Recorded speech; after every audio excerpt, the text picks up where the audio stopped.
wonten dawuh Bapak. Ngerti, aku mau lho semedi lho, Ngger.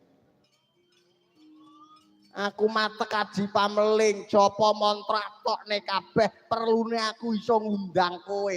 Tekomu kene sing nyeluki aku lho, Ngger.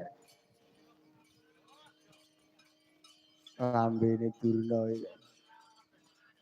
Kowe sadar ora aku nganggo handphone tilulit ngono lho, Ngger. Nggih. Eyang ental kondo bekti kula katur Eyang. Iya putu wis tak tampa.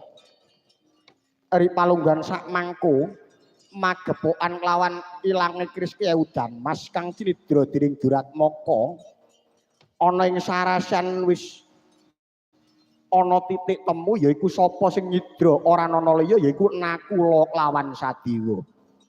Mula ya Ngger Janaka ora ana liya sing bakal mutusi hukum Tri Palunggan sak mangko ya mung jeneng sira dhewe Arjuna. Mulat para Sang Arjuna munira kamanungsan asrepan tingkaing mungsuh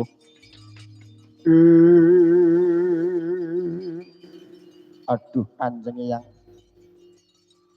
awrat anggen kula nindakaken jer menika nyatanipun adi kula piyambak adimu ora dadi daya pengapa jer nyatane hukum wis ngandhakake ora mawas anak kadang sedulur waton kuwi luput kudu nampa pidana ya Janaka wis tindakno nadyan to abot arasamu nanging urip hukum ning negara Ngamarta supaya jejeg iki Nakula Sadewa kudu cekel dina iki Janaka.